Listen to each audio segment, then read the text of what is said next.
नमस्कार दोस्तों। जय हिंद, जय भारत। एक बार फिर से आप सभी का आपके अपने परिवार डिस्कवरी स्टडी सर्किल के ऑनलाइन प्लेटफॉर्म पर हार्दिक स्वागत है। तो दोस्तों, अभी तक हमने वीडियो री एग्जाम के जो प्रीवियस क्वेश्चन की सीरीज चल रही थी वो शिफ्ट फर्स्ट के हमने सभी क्वेश्चन रीजनिंग के कर लिए। 50 क्वेश्चन थे, 3 क्लास में मैंने कंप्लीट करा दिए और मैंने कोशिश की कि उसमें क्वेश्चनों के साथ साथ छोटे छोटे कंसेप्ट जो होते हैं उसमें वो बताने की कोशिश की। तो चलिए दोस्तों, जिसको भी वीडियो 2018 शिफ्ट 2 के प्रीवियस क्वेश्चन लगाने हैं तो दोस्त मैं एक छोटी सी बात कहना चाहूंगा कि आपको क्लास 1 2 3 यानी कि शिफ्ट फर्स्ट के पहले क्वेश्चन सॉल्व करने होंगे, क्योंकि उसी में मैंने आपको थोड़े थोड़े कंसेप्ट बताने की कोशिश की। तो चलिए दोस्तों, आज हम वीडियो 2018 शिफ्ट 2 है ना, सेकंड शिफ्ट के क्वेश्चनों को सॉल्व करेंगे जो प्रीवियस ईयर के होंगे रीजनिंग के। ठीक है भाई, तो चलिए क्वेश्चन दिया हुआ है कि निम्नलिखित में से विषम का चयन करें। निम्नलिखित में से विषम का चयन करें, तो समझिए दोस्तों, लोहा, तांबा, इस्पात, एल्यूमिनियम। तो लोहा एक धातु है, तांबा भी एक धातु है और एल्यूमिनियम भी एक धातु है।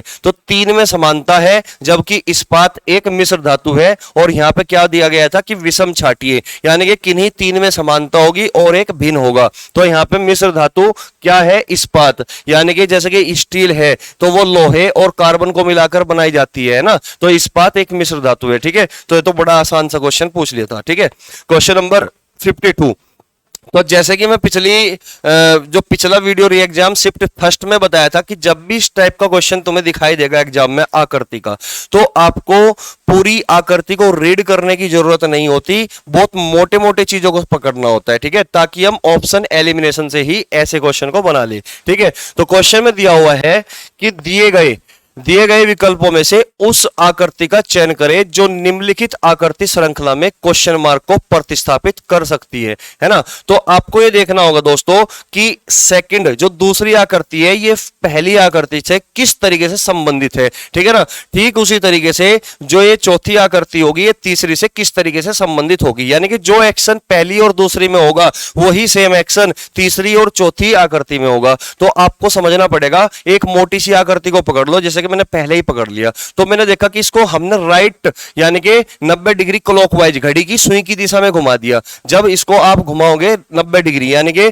ये ऐसे थी और ये अब ऐसे होगी, यानी कि 90 डिग्री क्लॉकवाइज घुमा दिया। तो दूसरी को भी 90 डिग्री क्लॉकवाइज, तो ये इधर आ गया है ना, ये सर्किल इधर आ गया। और तीसरी को जब हम 90 डिग्री क्लॉकवाइज घुमाओगे तो ये यहां पे पहुंच गया, और जब चौथी को 90 डिग्री क्लॉकवाइज घुमाया तो यहां पे पहुंच गया। तो इसका मतलब क्या हुआ दोस्तों कि कुछ नहीं हो रहा है, इसमें ऑपरेशन जो लगा हुआ है वो 90 डिग्री क्लॉकवाइज का लगा हुआ है कि हमें रोटेशन करना है 90 डिग्री क्लॉकवाइज, इस तरीके से रोटेशन करना है। तो आपको यहां पे इसको रोटेशन करना है। तो जाहिर सी बात है ये चोंच जो होगी, ये जो चोंच होगी ये इस तरफ होगी, तो इसमें तो कोई चोंच है ही नहीं, है ना, ना इसमें कोई चोंच है। तो इसका मतलब दो ऑप्शन हमने देखते ही एलिमिनेट कर दिए। क्लियर हुई बात।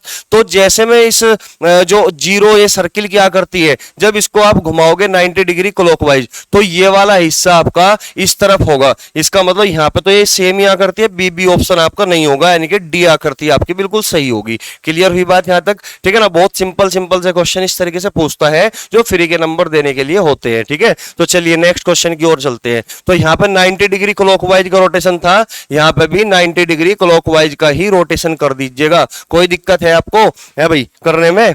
चलिए next question, question number 53। Question में दिया हुआ है कि निम्नलिखित में से विषम नाम का चयन करें। विषम नाम का चयन करें, समझिए भाई, विषम नाम का चयन करना है, इसका मतलब तीन में समानता है और एक बिल्कुल भिन्न होगा जो अलग होगा, है ना।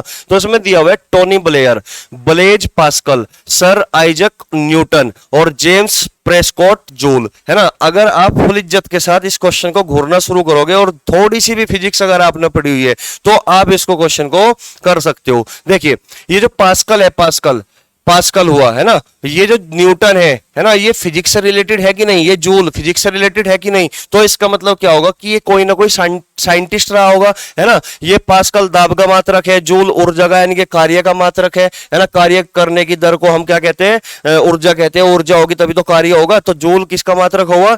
ये ऊर्जा का मात्रक हुआ या कार्य का मात्रक हुआ। न्यूटन बल का मात्रक हुआ। लेकिन ये टोनी ब्लेयर ये कोई साइंटिस्ट नहीं है, वैज्ञानिक नहीं है, जबकि ये तीनों के तीनों साइंटिस्ट है, वैज्ञानिक है। क्लियर हुई बात। ये टोनी ब्लेयर कौन है, इसका मतलब टोनी ब्लेयर जो थे ये ब्रिटेन के पूर्व प्रधानमंत्री थे। कौन थे दोस्त? ब्रिटेन के पूर्व प्रधानमंत्री। तो तीन में समानता है और ये बिल्कुल भिन्न है। ये ब्रिटेन के प्रधानमंत्री थे जिस समय टोनी ब्लेयर ब्रिटेन के प्रधानमंत्री थे, उस समय यूएसए के जो राष्ट्रपति थे वे जॉर्ज बुश थे, और जॉर्ज बुश और इनकी काफी गहरी दोस्ती थी। और जिस समय ब्रिटेन के प्रधानमंत्री टोनी ब्लेयर थे तो उन्होंने ब्रिटेन में बहुत विकास किया। क्लियर है बात। और ब्रिटेन, जो हमारा ब्रिटेन है, ये आपका इंग्लैंड प्लस वेल्स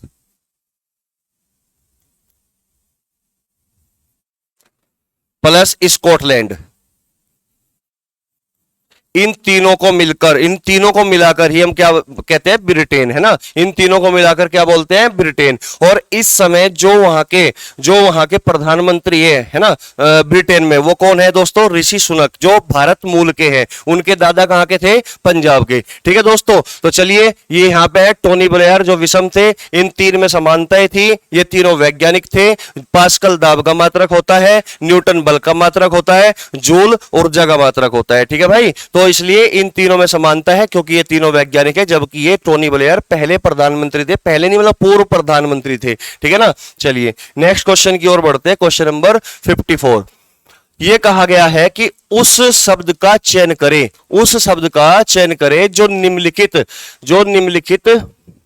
समूह से संबंधित नहीं है। उस शब्द का चयन करें जो निम्नलिखित समूह से संबंधित नहीं है। बड़ौदा, चेन्नई, बॉम्बे, कलकत्ता, कोचीन, पौंडीचेरी, कानपुर, पूना, कालीकट। क्लियर हुई बात। तो इनसे कौन सा संबंधित नहीं है? ठीक है ना। तो अगर आप इसको ध्यान से देखोगे तो कुछ ना कुछ आपको हिंट जरूर मिलेगा। ठीक है दोस्तों, एक बार आप करने की कोशिश करें तब मैं बताऊंगा आपको। ठीक है ना।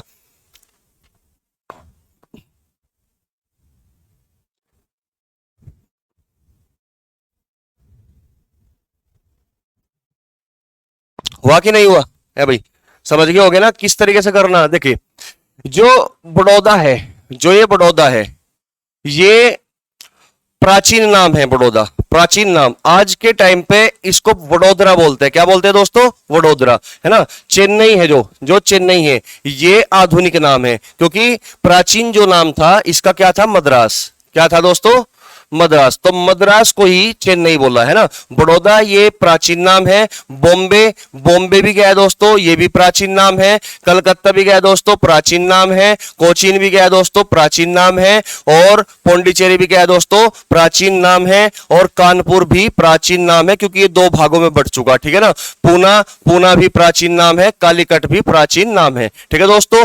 तो यहाँ पे क्या दिया हुआ है? यहाँ पे बहुत सारे नाम दिए हुए हैं, ये सारे के सारे प्राचीन नाम है सिवाय चेन्नई को छोड़कर, क्योंकि चेन्नई जो है मद्रास का आधुनिक नाम है। चेन्नई क्या है? मद्रास का आधुनिक नाम है। तो चेन्नई, कोचीन, कानपुर और पूना, ये भी प्राचीन नाम हुआ। कानपुर भी प्राचीन नाम हुआ। कोचीन भी प्राचीन नाम हुआ, जबकि चेन्नई क्या होगा? आधुनिक नाम। तो दोस्तों इसमें कहा था कि जो समूह से भिन्न है, यानी कि समूह से भिन्न है, तो कौन सा होगा? चेन्नई भिन्न होगा, क्योंकि बड़ौदा को क्या बोलते हैं? वडोदरा। ये आधुनिक नाम हो गया किसका? बड़ौदा का। चेन्नई, मद्रास का आधुनिक नाम क्या है दोस्तों? चेन्नई। और बॉम्बे का आधुनिक नाम है मुंबई। कलकत्ता को क्या बोलते हैं आधुनिक नाम? कोलकाता। क्या बोलते हैं? कोलकाता। कोचीन का आधुनिक नाम क्या होगा? कोच्चि, है ना। और पौंडीचेरी का आधुनिक नाम क्या होगा? पुद्दुचेरी। क्या होगा दोस्तों? पुद्दुचेरी, है ना। और यहाँ पे कानपुर दो भागों में बटा हुआ है, एक तो कानपुर नगर और एक कानपुर देहात। क्लियर होगी बात। अब दो भागों में बट चुका, कानपुर नगर और कानपुर देहात।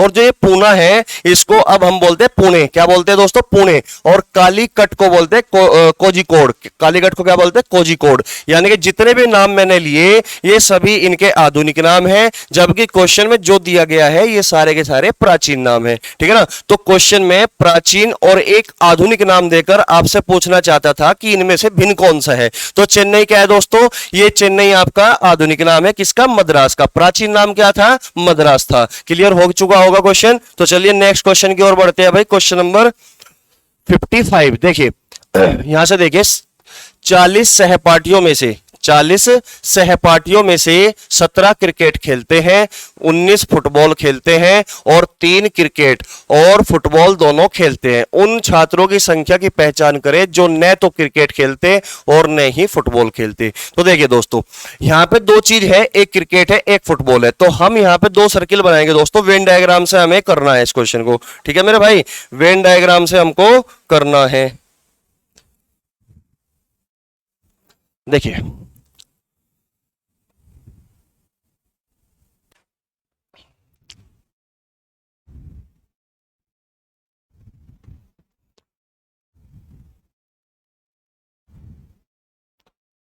ये दो सर्किल हो गए दोस्तों। ठीक है, अब देखिए 40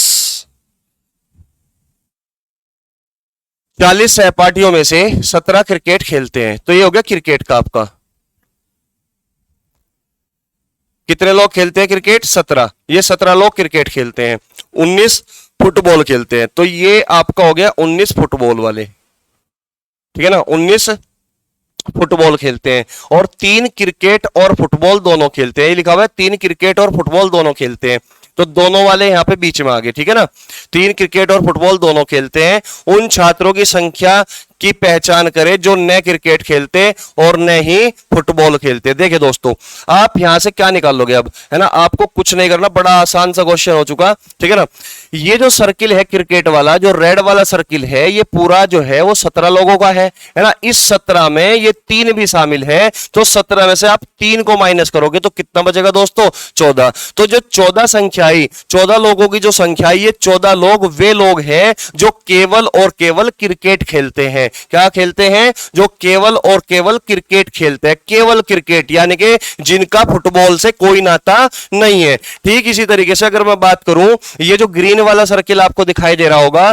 तो जो ग्रीन वाला सर्किल है ये पूरा 19 लोगों का है और इस 19 में दोस्तों ये 3 भी छिपा हुआ है। तो 19 में से जैसे ही आप 3 को निकाल दोगे तो कितना बचेगा मेरे भाई? आप कहोगे सर 16 बचेगा, 16 बचेगा। तो इसका मतलब ये हुआ कि जो 16 लोग आए, ये 16 लोग वे लोग हैं जो केवल और केवल फुटबॉल खेलते हैं। इसका मतलब ये हुआ कि इन 16 लोगों का क्रिकेट से कोई मतलब वास्ता नहीं है। कोई दिक्कत है आपको? आप कहोगे सर नहीं, ये चीज हमारे समझ में आ चुकी। तो समझिए भाई दोस्तों, तो अब ये बताओ, 14 लोग तो ऐसे हैं जो केवल क्रिकेट खेलते हैं और 16 लोग ऐसे हैं जो केवल फुटबॉल खेलते हैं। तो 16 और 14 कितना हो दोस्तों? 30। और ये 3 लोग ऐसे हैं जो दोनों खेल खेलते हैं। तो इसका मतलब खेलने वालों की संख्या कितनी हुई? 33 है भाई। खेलने वालों की संख्या कितनी हुई? 33। तो 33 लोग ऐसे हैं जो कुछ ना कुछ खेल खेलते हैं। लेकिन सवाल में क्या पूछा गया? क्वेश्चन में पूछा गया कि मुझे उन लोगों की संख्या बताए जो न क्रिकेट खेलते और न ही फुटबॉल खेलते।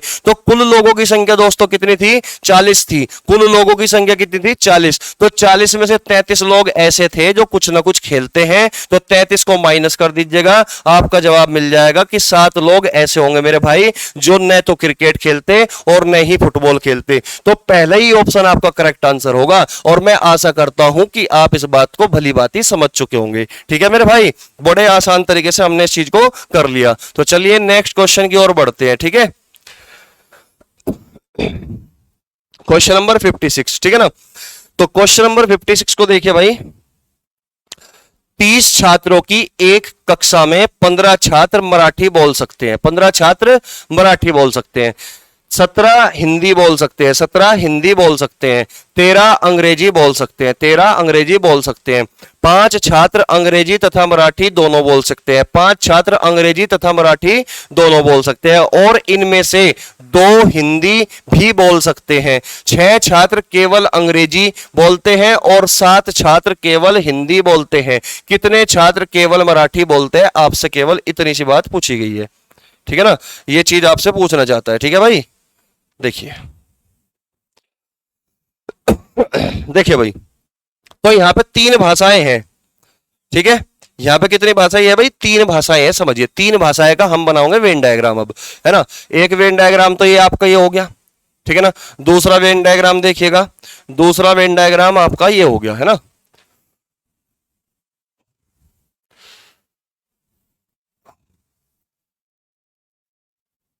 ये आपका होगा दूसरा वेन डायग्राम और तीसरा वेन डायग्राम आपका ये होगा। ठीक है ना,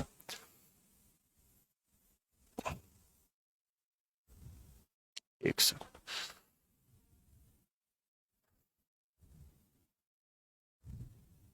क्या हो रहा, बन क्यों नहीं रहा भाई?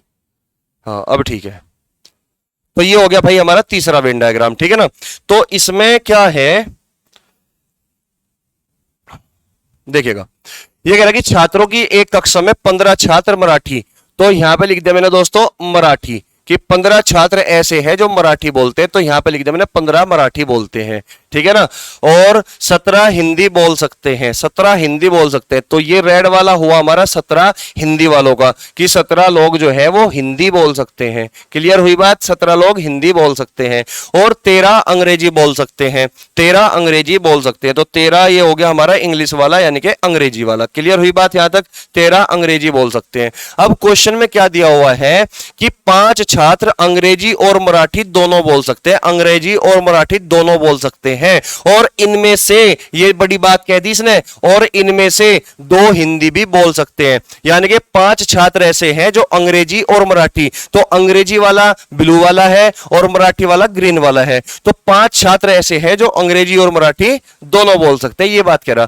तो अंग्रेजी और मराठी वाला दोस्तों ये वाला हिस्सा होगा, ये वाला हिस्सा अंग्रेजी और मराठी वाला, ध्यान से देखना भाई, ये अंग्रेजी और मराठी वाला हिस्सा ये वाला है ना।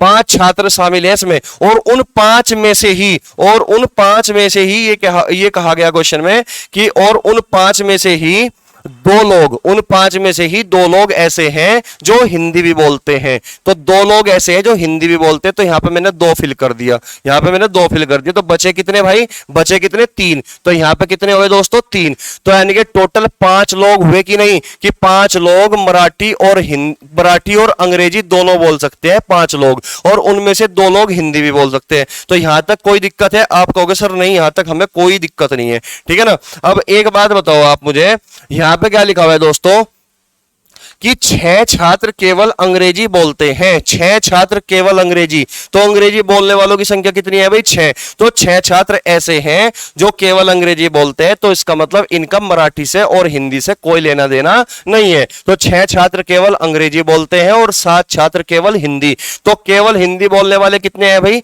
7, 7 छात्र केवल हिंदी बोलते हैं। कितने छात्र केवल मराठी बोल सकते हैं, तो आपसे ये जानना चाह रहा है यहां पे कि कितने छात्र ऐसे हैं जो केवल मराठी बोल सकते हैं। तो इतनी इंफॉर्मेशन दोस्तों हमें इस क्वेश्चन में दी गई है, ठीक है ना। इतनी इंफॉर्मेशन से हमें अपने क्वेश्चन को सॉल्व करना है, ठीक है भाई, इसी तरीके से हमें सॉल्व करना है। आप समझिएगा किस तरीके से अब हम आगे इसको बढ़ाएंगे, है ना। अब देखो भाई, एक बात बताओ आप मुझे, ये जो ब्लू वाला सर्किल है आपको जो दिखाई दे रहा होगा, ये पूरा 13 लोगों का है। आप कहोगे सर बिल्कुल 13 लोगों का है, तो 13 लोग अगर इस सर्किल में हैं तो 6 तो ये हो गए और 3 ये, 6 और 3 9 और 2 11, तो 11 में कितना जोड़ू कि 13 हो जाए? आप कहोगे सर 2 और जोड़ दो, 11 और 2 कितना हो गया 13, यहां तक कोई दिक्कत, 11 और 2 13, तो यहां पे हमने 2 और फिल कर दिया, ठीक है दोस्तों। अब मैं अगर बात करूं कि जो ये आपको हिंदी वाला सर्किल दिखाई दे रहा है, जो रेड वाला सर्किल दिखाई दे रहा है, तो रेड वाला सर्किल कुल कितने लोगों का है? रेड वाला सर्किल कुल कितने लोगों का है? आप कहोगे सर 17 लोगों का है,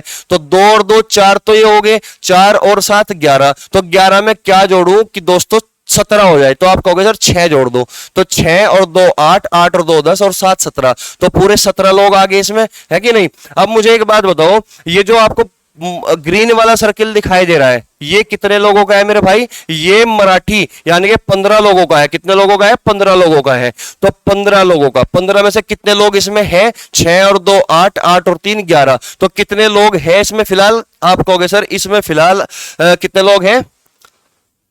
6 और 2 8 और 3 11, 11 लोग हैं, इसका मतलब अभी इसमें 11 लोग हैं, तो कितने और चाहिए? कितने और चाहिए भाई? है भाई, कितने और चाहिए? तो 4 लोग और चाहिए, तभी तो 15 हो गए कि नहीं भाई। 6 और 2 8 और 2 8 और 3 11 और 4 15, इसका मतलब केवल 4 लोग ऐसे हैं जो केवल और केवल मराठी बोल सकते हैं। इसका मतलब आंसर आपका सी हो गया, आंसर आपका कौन सा हो गया? सी हो गया, ठीक है ना। तो आसान क्वेश्चन था, बड़े आसान तरीके से हमने इस क्वेश्चन को कर दिया, ठीक है ना दोस्तों। तो मैं कोशिश ये करता हूं कि दोबारा रिपीट करने की जरूरत ही ना पड़े, है ना, तो एक बार में ये चीजें क्लियर हो जाए, इसलिए मैं बार बार एक ही चीज को रिपीट करता हूं, ठीक है ना। चलिए नेक्स्ट क्वेश्चन की ओर बढ़ते हैं भाई, ठीक है। चलिए क्वेश्चन नंबर आपका आ गया 57, तब तक आप देखिएगा, मैं पानी पी लूं, है ना।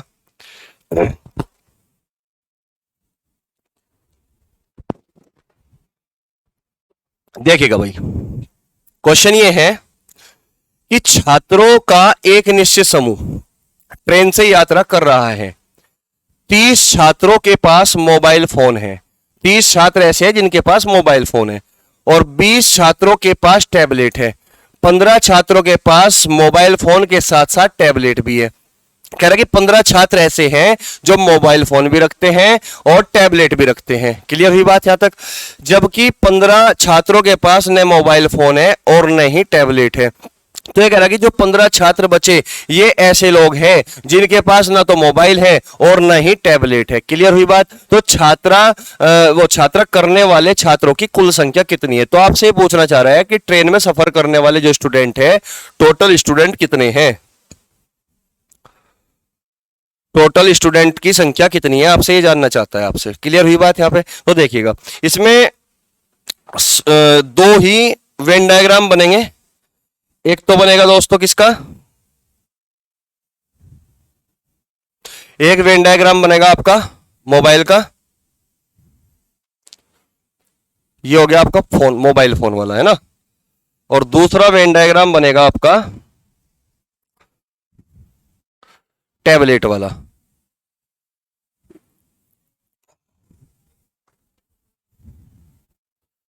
ये मान लो टैबलेट वाला, ठीक है। चलो ये मान लीजिएगा टैबलेट वाला। अब समझिएगा, क्वेश्चन में कह रहा है कि छात्रों का एक निश्चित समूह ट्रेन में यात्रा कर रहा है। 30 छात्रों के पास मोबाइल फोन है। तो कुल 30 छात्र ऐसे हैं जिसके पास मोबाइल फोन है। क्या है? मोबाइल फोन है, ठीक है। और 20 छात्रों के पास टैबलेट है। तो 20 छात्र, ये 20 छात्र ऐसे हैं जो टैबलेट वाले हैं। टैबलेट, ये कौन से है भाई? ये टैबलेट वाले हैं, ठीक है। अब क्वेश्चन में क्या बोल दिया कि 15 छात्रों के पास मोबाइल फोन के साथ साथ टैबलेट भी है। तो 15 लोग ऐसे हैं जो दोनों चीज रखते हैं, दोनों चीज कैरी करते हैं। क्लियर हुई बात? मोबाइल फोन के साथ साथ टैबलेट भी है। जबकि 15 छात्र ऐसे हैं, ये 15 छात्र ऐसे हैं, इनको अलग कर दिया मैंने कि इनके पास न तो मोबाइल फोन है और ना ही इनके पास टैबलेट है। तो बताइए ट्रेन में यात्रा करने वाले कुल विद्यार्थियों की संख्या कितनी है? अब समझिएगा दोस्तों। भाई मुझे एक बात बताओ, ये पूरा का पूरा जो सर्किल है ये 30 लोगों का है? आप कहोगे सर बिल्कुल। तो 30 में ये 15 भी शामिल है। तो 30 में से ये 15 घटाओगे तो बचेगा कितना दोस्तों? 15। तो इसका मतलब 15 लोग ऐसे हैं, ये 15 लोग ऐसे हैं जिनके पास केवल और केवल मोबाइल फोन है, उनके पास टैबलेट नहीं है। क्लियर हुई बात? ये 15 लोग जो रेड वाले 15 है, ठीक है ना, ये 15 लोग ऐसे हैं जिनके पास केवल मोबाइल फोन है, केवल और केवल मोबाइल फोन। अगर मैं बात करूं दोस्तों टैबलेट की, तो ये टैबलेट वाले कितने हैं? 20 लोग, यानी कि 20 लोग टैबलेट वाले हैं। 20 में ये 15 भी शामिल है ना। 20 में से 15 घटाओगे तो कितना बचेगा? आप कहोगे सर 5। तो मैं ये कह सकता हूं कि भाई 5 लोग ऐसे हैं जिनके पास केवल और केवल टैबलेट है, केवल टैबलेट है, उनके पास फोन नहीं है, मोबाइल फोन नहीं है। क्लियर हुई बात? तो मैं देखता हूं कि भाई 15 15 30, 30 और 5 35, तो 35 लोग टोटल ऐसे हैं, 35 लोग टोटल ऐसे हैं जिनके पास या तो फोन है, मोबाइल फोन है, या टैबलेट है, या फिर दोनों है। यानी कि मैं ये कह सकता हूं कुछ ना कुछ इन दोनों के पास, मतलब इन 35 लोगों के पास कुछ ना कुछ है भाई। 35 लोगों के पास कुछ ना कुछ है, इसका मतलब तो ये 35 लोग वे लोग हैं जिनके पास कुछ ना कुछ है, ठीक है ना। 35 तो ये, और 15 लोग ये जिनके पास बेचारों के पास कुछ भी नहीं है। तो कुल विद्यार्थियों की संख्या कितनी होगी फिर भाई? 50। इसका मतलब ट्रेन में कुल सफर करने वाले लोगों की संख्या फिर 50 है, जो कि सी ऑप्शन होगा। क्लियर हुई बात? इस तरीके से आपको क्वेश्चन को सोल्व करना है, ठीक है भाई। चलिए नेक्स्ट क्वेश्चन की ओर बढ़ते हैं। देखिएगा क्वेश्चन नंबर 58, समझिए बड़ा आसान सा क्वेश्चन है, ठीक है। देखिए दिए गए चित्र में त्रिभुजों की कुल संख्या कितनी है? तो आपसे पूछना चाहता है त्रिभुजों की कुल संख्या, त्रिभुजों की कुल संख्या। अब समझिए एक छोटा सा कंसेप्ट बताऊंगा यहां पे, वो समझने का प्रयास करेंगे, ठीक है ना। कंसेप्ट है एक छोटा सा।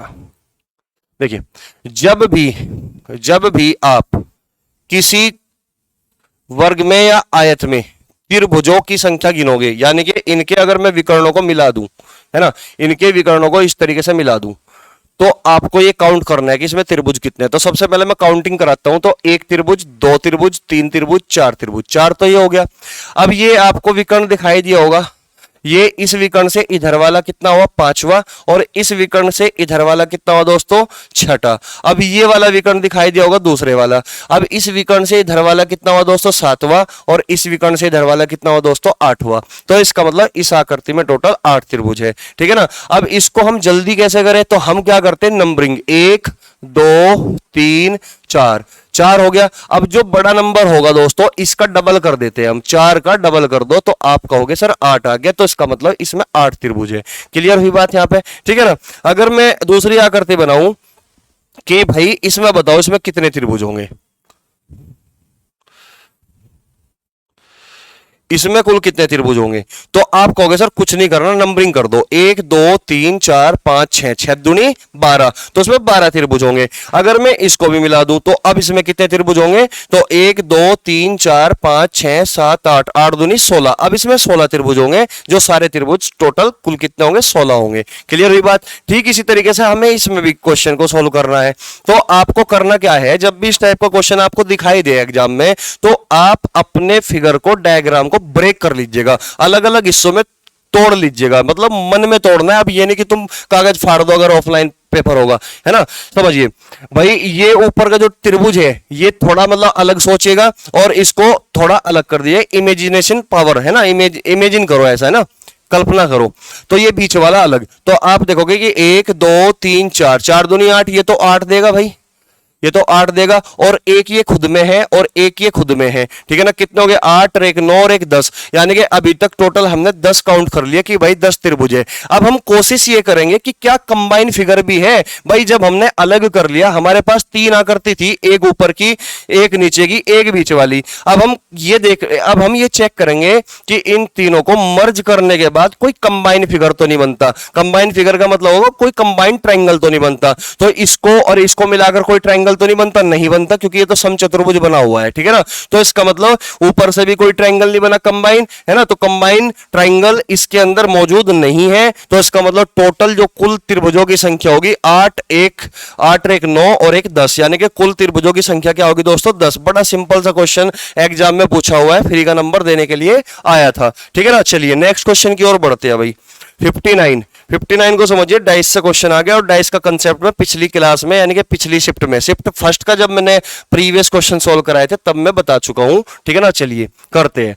नीचे दी गई पेपर की सीट जिनमें सामने की ओर संख्याएं चिन्हित की गई है और पीछे की तरफ कुछ नहीं लिखा है को इस प्रकार फोल्ड करके एक पासा बनाया जाता है कि संख्याएं बाहर की ओर दिखाई देती है, ठीक है ना। तो नीचे दिए गए विकल्पों में से कौन सा विकल्प इस क्यूब को सही नहीं दर्शाता है, इस क्यूब को सही नहीं दर्शाता है, ये बता रहा है कि कौन सा विकल्प इस क्यूब को सही नहीं दर्शाता है। क्लियर होगी बात। तो गलत वाला काटना है, जो दर्शाता है वो सही है इसका मतलब, ठीक है ना दोस्तों। चलिए अब एक बात बताइए, हमें ये बात तो पता ही है कि ये ओपन डाइस है भाई, हमें ये बात तो पता ही है कि ये ओपन डाइस है, खुला हुआ पासा है, और खुला हुआ पासा में हमेशा अल्टरनेट सरफेस अपोजिट सरफेस, यानी कि एक सरफेस को छोड़कर जो अगली सरफेस होगी वो दोनों एक दूसरे के विपरीत होगी, यानी कि अपोजिट होगी, है ना। तो अल्टरनेट सरफेस एक दूसरे के अपोजिट होती है ना। तो यहां पे 4 6 के अपोजिट है दोस्तों, 4 6 के अपोजिट है, ठीक है दोस्तों। और यहां पे ये 3 जो होगा ये आपका 2 के अपोजिट होगा, यानी कि 1 को छोड़कर। भाई 3 के बाद हमने 6 को छोड़ दिया तो 2 अपोजिट हो गया। अब बची खुची क्या बची, 1 और 5 बचा, यानी कि 1 और 5 आपका किसके अपोजिट होगा दोस्तों, 1 और 5 आपस में एक दूसरे के अपोजिट होगा। तो 1 और 5 आपस में एक दूसरे के अपोजिट है। क्लियर हुई बात। यहाँ पे आप कहोगे सर बिल्कुल ये बात तो हमें समझ में आ गई है ना। तो 4 3 के अपोजिट है, सॉरी 6 के अपोजिट है ना। 4 6 के अपोजिट है और 3 2 के अपोजिट है और 2 3 के, है ना। 1 5 के अपोजिट है, यानी कि ये एक दूसरे के अपोजिट है। 4 6 के, 6 4 के, 3 2 के, 2 3 के, 1 5 के और 5 1 के अपोजिट है। अब हमें ये देखना है कि कौन सा विकल्प क्यूब को सही नहीं दर्शाता है। अब ये बात समझिएगा भाई, मुझे एक बात बताओ आप, है ना भाई, 1 के अपोजिट क्या है दोस्तों, 5, तो 5 एक साथ तो नहीं दिख सकता। भाई मैंने तुम्हें पिछली क्लास में पिछली शिफ्ट में जब कराया था तो मैंने बताया था कि जब भी 2 अपोजिट सरफेस होंगे, जब भी 2 विपरीत सतह होगी, वे कभी भी एक साथ नहीं दिखाई दे सकती। क्योंकि अगर एक साथ दिखाई देगी तो ये विपरीत कहां रहेगी, ये तो एडजेसेंट होगी, संलग्न संलग्न सतह बनेगी। तो इसका मतलब दो विपरीत सतह कभी भी एक साथ नहीं दिखेगी और ना ही कभी भी एक साथ छिपाई जा सकती है ना, क्योंकि अगर एक साथ छिपा दोगे आप तो पिछली तरफ ये क्या होगी, संलग्न। क्योंकि आपको ये दिखाई दे रहा होगा कि ये डाइस है और डाइस की कितनी सरफेस दिखाई दे रही है आपको, एक दो तीन, तीन सतह आपको दिखाई दे रही है। यानी कि जब हम किसी भी पेपर पर या किसी बोर्ड पर या किसी डिजिटल बोर्ड पर हम डाइस रिप्रेजेंट करते हैं तो हमें केवल तीन सतह दिखाई देती है, बाकी तीन सतह छिपी हुई होती है ना। और जो पिछली तीन सतह है वहां पे जाके ये क्या हो जाएगी, एडजेसेंट। क्लियर हुई बात, यानी कि संलग्न हो जाएगी, है ना। तो याद रखना दोस्तों, दो विपरीत सतह ना तो कभी एक साथ दिखने वाली और ना कभी एक साथ छिपने वाली। अगर ऐसा हुआ तो इसका मतलब वो बात गलत हो जाएगी। क्लियर हुई बात यहाँ पे। तो यहाँ पे आपको दिखाई दे रहा होगा कि भाई एक और पांच आपस में अपोजिट है तो एक साथ नहीं दिखाई दे सकते, तो इसका मतलब ये आंसर बिल्कुल सही हुआ, है ना। ये कह रहा ना, दिए गए विकल्पों में से कौन सा विकल्प इस क्यूब को सही नहीं दर्शाता है, तो दोस्तों ये ए ऑप्शन ही ऐसा है जो सही नहीं दर्शाता है। अब देखिएगा बाकी सभी सही दर्शाएंगे, है ना। अब देखिए 5 के अपोजिट 1 है तो निचली तरफ हो सकता है, 3 के अपोजिट 2 है तो उस तरफ हो सकता है, और 6 के अपोजिट क्या है दोस्तों, 4, तो इस तरफ हो सकता है, तो ये भी दर्शा सकता है। 4 के अपोजिट क्या है दोस्तों, 6 उधर है होगा, 2 के अपोजिट 3 इधर होगा, 5 के अपोजिट 1 नीचे होगा, ये भी दर्शा सकता है। 2 के अपोजिट दोस्तों 3 होगा, पिछली तरफ होगा, 4 के अपोजिट 6 होगा, इधर होगा, 1 के अपोजिट क्या होगा दोस्तों, 5 तो नीचे होगा। तो इसका मतलब तीनों ऑप्शन बाकी के सही दर्शा सकते हैं। अगर हमारा काम अल्टरनेट सरफेस कंसेप्ट से चल सकता है तो हम दूसरा कोई भी मेथड चेक नहीं करते, हम केवल और केवल हमारा काम इसी से पूरा हो चुका जी, जो क्वेश्चन को चाहिए था। तो ए ऑप्शन इसका करेक्ट जवाब है। ठीक है, तो चलिए नेक्स्ट क्वेश्चन की ओर बढ़ते हैं। क्वेश्चन नंबर 60 डायरेक्शन टेस्ट का क्वेश्चन है, ठीक है ना। तो मैं पहले भी बता चुका हूं कि डायरेक्शन टेस्ट हुआ और ब्लड रिलेशन हुआ, ये बहुत ज्यादा इंपॉर्टेंट है, हर एक एग्जाम में यहां से पूछता ही पूछता है, ठीक है ना। डायरेक्शन, घर जाओ फिर डालने के नहीं आज आओगे, ठीक है या हाँ ठीक है। तो क्वेश्चन नंबर 60 भाई, है ना। एक व्यक्ति अपने घर से निकलता है और पूरब की ओर 10 किलोमीटर चलता है, ठीक है ना। फिर वह दाएं मुड़ता है और 5 किलोमीटर चलता है, फिर वह 180 डिग्री मुड़ जाता है और 10 किलोमीटर चलता है, अंत में वह बाएं मुड़ता है और 10 किलोमीटर चलता है। वह अपने आरंभिक स्थान से कितना दूर है, ठीक है ना। तो डायरेक्शन टेस्ट बहुत ज्यादा इंपॉर्टेंट है, जिस तरीके से ब्लड रिलेशन बहुत ज्यादा इंपॉर्टेंट है। हर एक एग्जाम में डायरेक्शन टेस्ट और ब्लड रिलेशन यहां से तो क्वेश्चन बनना ही बनना है। ये मान लो कि इन चैप्टरों को तो बिल्कुल कंटेस्ट कर लीजिएगा कि ये फ्री के नंबर देने के लिए ही आते हैं, यानी कि सबको फेल करने के लिए नहीं, सबको पास कराने की कोशिश करते हैं जब भी ये क्वेश्चन एग्जाम में पूछता है, ठीक है ना। तो चलिए दोस्तों, करना क्या है, बड़ा सिंपल सा तरीका है जो मैं आपको पहले ही पिछली क्लास में डिस्कस कर चुका। देखिए, एक व्यक्ति अपने घर से निकलता है और पूरब की ओर 10 किलोमीटर चलता है, पूरब की ओर चलता है भाई 10 किलोमीटर। मैंने कहा था कि जहां से स्टार्ट करता है चलना उसको कर लेते हैं हम डार्क, है ना। तो 10 किलोमीटर चलता है दोस्तों पूरब की ओर, तो ये हुआ आपका 10 किलोमीटर, ये हुआ आपका 10 किलोमीटर पूरब की ओर। क्लियर हुई बात यहां तक? आप कहोगे सर बिल्कुल। फिर वह दाएं मुड़ता है और 5 किलोमीटर चलता है। अब अगर यहां पे है on the basis of hand, यानी कि इस आदमी के खुद के हाथ के आधार पर, तो दायां हाथ इधर पड़ेगा नीचे की ओर, है कि नहीं है। तो इसका मतलब 5 किलोमीटर क्या चलता है, दाएं मुड़ता है और 5 किलोमीटर चलता है, तो नीचे की ओर 5 किलोमीटर, तो 10 का आधा बनाना है तुम्हें, ठीक है ना। कभी इतना ही बना दो उसको भी, तो लगभग इतना हुआ ये 5 किलोमीटर। यहां तक कोई दिक्कत? आप कहोगे सर नहीं, यहां तक हमें कोई दिक्कत नहीं है ना। फिर 180 डिग्री मुड़ जाता है और 10 किलोमीटर चलता है। अब 180 मुड़ने की बात कर रहे हैं, 180 मुड़ने की बात कर रहे हैं। मान के चलिए यहां पे समझिए भाई, किसी आदमी की दिशा पूरब दिशा की ओर है, किसी आदमी की दिशा फिलहाल इनिशियल डायरेक्शन क्या है, पूरब यानी कि ईस्ट की ओर है। अब मैं कहता हूं कि एक बार राइट मुड़, तो एक बार राइट मुड़ेगा तो किस तरीके से मुड़ेगा, इस तरीके से नीचे की ओर। फिर मैं बोलता हूं फिर से राइट मोड़ दो, फिर से राइट मुड़ेगा तो इस तरफ की ओर मुड़ेगा कि नहीं। इसका मतलब टोटल में यहां पे भी 90 मुड़ा और यहां पे भी 90 मुड़ा। इसका मतलब टोटल में 180 मुड़ा कि नहीं मुड़ा। यानी कि आपको ये बात याद रखनी है कि जब भी 2 बार राइट मुड़ने की बात करेगा है भाई, जब भी 2 बार राइट या 2 बार लेफ्ट की बात करेगा तो दोस्तों अपोजिट हो जाता है, अपोजिट। क्लियर होगी बात। और एक राइट का मतलब है दोस्तों 90 डिग्री, और 2 राइट का मतलब है दोस्तों 180 डिग्री। 2 राइट का मतलब कितना है दोस्तों 180 डिग्री। तो आपको समझना पड़ेगा कि 180 डिग्री जब भी बोलेगा तो इसका मतलब इनिशियल डायरेक्शन के अपोजिट जाना है। कोई दिक्कत? आप कहोगे सर नहीं कोई दिक्कत नहीं है, पिछली वीडियो में भी बताया था आपने और इस बार फिर बता दिया है ना। तो अभी 5 किलोमीटर यानी कि आदमी यहां पे है, अब बोलता है कि फिर वह 180 डिग्री मुड़ जाता है। 180 मुड़ेगा तो इसका मतलब जस्ट अपोजिट हो जाएगा, यानी कि उत्तर की ओर हो जाएगा है ना। और 10 किलोमीटर चलता है भाई, 5 तो यहां तक ही आएगा वापस और 5 और चलेगा है भाई। 5 तो यहां तक ही आएगा ना, 5 तो ये हो गया और 5 ये, तो पूरा यहां से लेकर यहां तक पूरा 10 हुआ कि नहीं। आप कहोगे सर बिल्कुल, ये हुआ आपका 5 किलोमीटर। ठीक है, तो 10 किलोमीटर चलता है, तो 5 और 5 10, टोटल 10 हो चुका। आप कहोगे सर बिल्कुल। अंत में वह बाएं मुड़ता है और 10 किलोमीटर चलता है। अब अंत में क्या होगा, बाएं मुड़ेगा यानी कि इस तरफ मुड़ेगा, बायां हाथ इस तरफ पड़ेगा और 10 किलोमीटर चलता है। इसका मतलब वो इधर ऐसे चलता है। ये 10 किलोमीटर हुआ पूरा, कितना 10 किलोमीटर। अंत में वह बाएं मुड़ता है और 10 किलोमीटर चलता है। वह अपने आरंभिक स्थान से कितना दूर है। तो आप मुझे बताइए वह अब अपने आरंभिक स्थान से कितना दूर है। आरंभिक स्थान क्या है, ये रहा, और फिलहाल ये कहाँ है, ये यहाँ पे। तो ये कितनी डिस्टेंस है, कितना दूर है दोस्तों। तो आप कहोगे सर जितना ये है उधर भी इतना ही होगा, तो इसका मतलब 5 और 5 यानी कि ये टोटल कितना हो गया 5 किलोमीटर।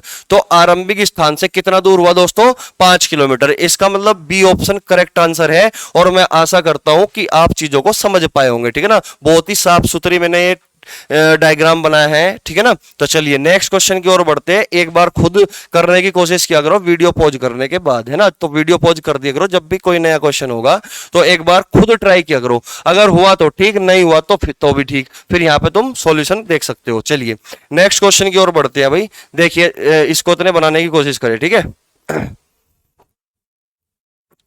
चलिए भाई क्वेश्चन नंबर 61। भाई हमने जो पिछले शिफ्ट की थी, शिफ्ट फर्स्ट की जो वीडियो थी, हमने 3 बनाई टोटल, है ना।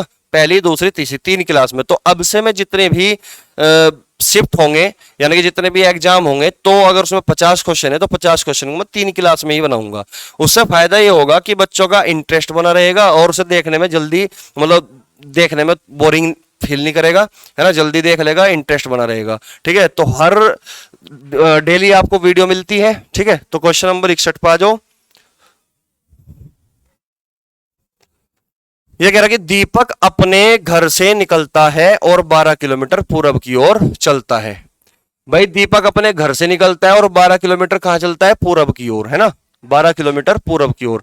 तो यहां पे है दीपक का घर, ये हुआ घर। जिस पॉइंट से चलेगा उसको करना है डार्क, और 12 किलोमीटर पूरब की ओर चलता है। तो ये बना दी हमने 12 किलोमीटर की डिस्टेंस। ये हुआ हमारा 12 किलोमीटर। कोई दिक्कत? आप कहोगे सर नहीं कोई दिक्कत नहीं है। 12 किलोमीटर पूरब की ओर चलता है और फिर बाएं मुड़ता है और अपने स्कूल तक पहुंचने के लिए 5 किलोमीटर चलता है। अब ये कह रहा है कि अब बाएं मुड़ता है और 5 किलोमीटर चलता है। तो बाएं मुड़ेगा 5 किलोमीटर चलेगा, तो हमने चला दिया ये बाएं। तो ये हुआ ऊपर की ओर चलेगा ना, नॉर्थ की तरफ को, बायां बायां हाथ उधर होगा, तो इसका मतलब 5 किलोमीटर चलेगा। ये हो गया 5 किलोमीटर। 12 से कम बनानी है दोस्तों 5 किलोमीटर, ठीक है। उसकी बहन, ये यानी कि दीपक था। ये कौन था भाई, दीपक। ये कौन था, दीपक। अब क्वेश्चन में कहा कि उसकी बहन दीपिका, उसकी बहन दीपिका भी उसी समय पर उसी घर से, यानी कि इसी घर से जो डार्क किया हुआ है, उसी घर से पिछली तरफ से बाहर निकलती है और 12 किलोमीटर पश्चिम की ओर चलती है। तो इसकी बहन जो दीपिका है ये भी चलती है भाई, ये चलती है 12 किलोमीटर पश्चिम की ओर। तो ये हुआ यहां से लेकर यहां तक की दूरी 12 किलोमीटर। ये हुई यहां पे 12 किलोमीटर की दूरी, ठीक है ना। तो ये हुआ यहां पे 12 किलोमीटर, ठीक है भाई। ये हुआ यहां पे 12 किलोमीटर, दिखाई दे रहा होगा आपको, ठीक है। तो 12 किलोमीटर, 12 किलोमीटर पश्चिम की ओर चलती है और फिर बाएं मुड़ती है, और फिर बाएं मुड़ती है और अपने स्कूल तक पहुंच जाती है। बाएं मुड़ती है और अपने स्कूल तक, स्कूल पहुंचने के लिए 5 किलोमीटर चलती है। लिख रहा ना, 5 किलोमीटर चलती है। दोनों स्कूल के बीच की न्यूनतम दूरी क्या है। अब वो क्या मुड़ेगी, बाएं मुड़ेगी। बाएं यानी कि नीचे की तरफ। कितना चलेगी दोस्तों, 5 चलेगी। ये भी, ये भी कितना चली दोस्तों 5, ये हुआ यहाँ पे 5 किलोमीटर। तो ये हो गया यहाँ पे दीपिका, क्या हो गया ये पे दीपिका, ये होगी दीपिका, ठीक है ना। अब समझिएगा, तो ये है भाई इनका घर, ये क्या है इनका घर। दीपक चलता है पूरब की ओर 12 किलोमीटर और फिर बायां मुड़ा 5 किलोमीटर चला दीपक और अपने स्कूल में पहुंच जाता है। ठीक उसी तरीके से उसी घर से उसकी बहन दीपिका 12 किलोमीटर पश्चिम की ओर चलती है और बाएं मुड़ती है 5 किलोमीटर दीपिका और अपने स्कूल पहुंच जाती है। तो आपसे ये जानना चाहते हैं कि दो स्कूलों के बीच की दूरी क्या है। तो मैंने जैसा कि पहले भी आपको बताया था कि आपको कुछ नहीं करना दोस्तों, हवा में उड़ना है आपको और ये दूरी बतानी है, इसका मतलब ये वाली दूरी, ठीक है ना, ये वाली दूरी आपको बतानी है, ये वाली दूरी, ये न्यूनतम दूरी होगी, ठीक है ना। तो अगर ये दूरी आपको बतानी है तो आप ये देखोगे यहां पे, ये चेक करोगे कि ये कौन सा ट्रायंगल बनेगा। आप कहोगे सर ये तो बनेगा आपका समकोण त्रिभुज, क्या बनेगा समकोण त्रिभुज, ये बनेगा समकोण त्रिभुज जो मैंने डॉटेड कर दिया है ना। अब समझिएगा भाई, मुझे एक बात बताओ, ये 5 है, नीचे भी ये 5 है, तो ये पूरा 5, ये पूरा 5, तो टोटल ये भी 5 किलोमीटर हुआ कि नहीं। आप कहोगे सर पूरा 5 किलोमीटर हुआ, इसका मतलब ये हुआ कि ये पूरा टोटल कितना हुआ 10, ये पूरा कितना हुआ भाई टोटल 10। अब ये 12 है और ये भी 12 है, तो पूरा ये कितना हुआ दोस्तों 24 है भाई। ये पूरा कितना हुआ दोस्तों 24, तो ये पूरा हुआ 24 किलोमीटर, क्लियर हुई बात। और यहाँ पे ये पूरा कितना हुआ दोस्तों 10 किलोमीटर, ये कितना हुआ दोस्तों 10 किलोमीटर, यहां से लेके यहां तक की जो डिस्टेंस है ये 10 है और ये पूरी डिस्टेंस कितनी है भाई, ये पूरी डिस्टेंस यहां से लेकर यहां तक 24 है। तो आपको ये राइट एंगल ट्राइंगल दिखाई दे रहा होगा और राइट एंगल ट्राइंगल में मैंने आपको कहा था कि सबसे ज्यादा यूज ट्रिपलेट को होता है, तो ट्रिपलेट को याद रखने की कोशिश करें। तो मैंने बताया था कि सबसे छोटा ट्रिपलेट 3 4 5 होता है, ठीक है ना, फिर 5 12 13 का यूज करता है, 5 12 13 का। और मैंने साथ में ये भी बताया था आपको कि किसी भी ट्रिपलेट में किसी भी नंबर से अगर मल्टीप्लाई करोगे तो वो भी एक ट्रिपलेट ही बनेगा। अगर मैं इसमें 2 से मल्टीप्लाई करता हूं तो 2 पंजे 10 और 2 से काट 2 से मल्टीप्लाई करोगे तो ये 24 और ये कितना हुआ 26।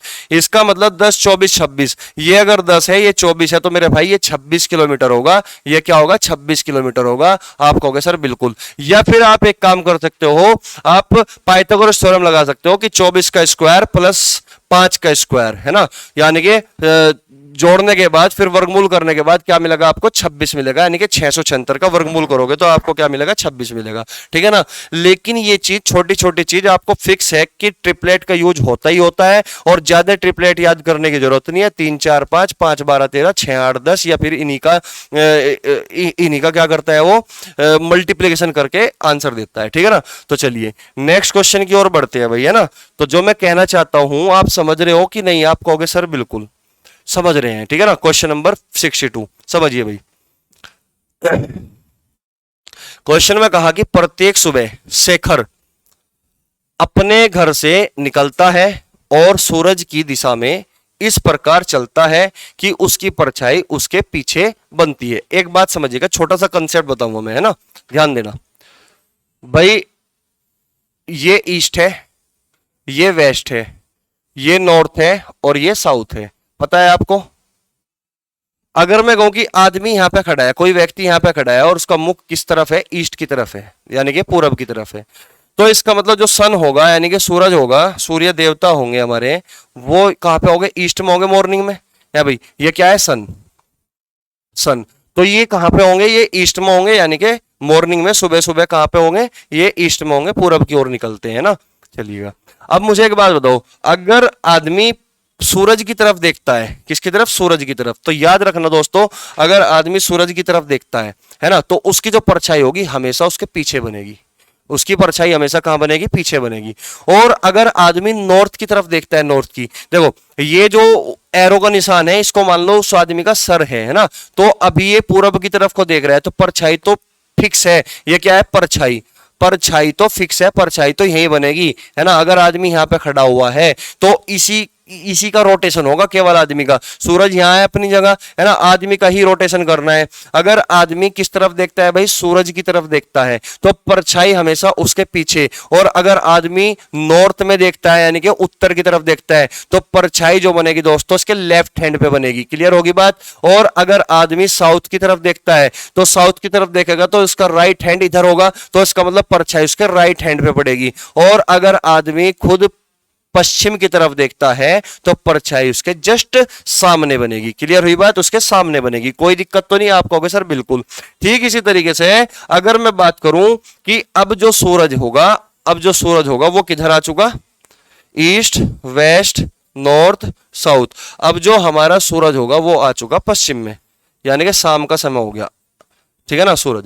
तो परछाई दोस्तों फिक्स है अपनी जगह पे। परछाई यहां पे होगी, परछाई कहां पे होगी, यहां पे परछाई होगी। ठीक है ना। और आदमी अगर पश्चिम की तरफ को देखता है, इस बार अगर आदमी किस तरफ देखता है भाई, पश्चिम की तरफ को देखता है, तो ध्यान देना, तो परछाई कहां पे है, पीछे। और अगर आदमी नॉर्थ में देखता है तो परछाई का है उसके राइट में। और अगर आदमी साउथ की तरफ को देखता है तो परछाई का है भाई उसके लेफ्ट हैंड में पड़ेगी। क्योंकि आदमी अगर इधर देखेगा तो लेफ्ट हैंड उधर पड़ेगा, तो परछाई उधर पड़ेगी। और अगर आदमी देखता है ईस्ट में यानी कि पूरब की ओर, और सूरज इधर है, तो परछाई उसके सामने पड़ेगी। क्लियर होगी बात। तो यानी कि आदमी का रोटेशन होता है केवल आदमी का। क्लियर होगी बात। परछाई हमेशा फिक्स रहती है। कोई दिक्कत, आप कहोगे नहीं, तो ये चीज आप समझ चुके होंगे। ठीक है, तो चलिए दोस्तों आगे बढ़ते हैं ना।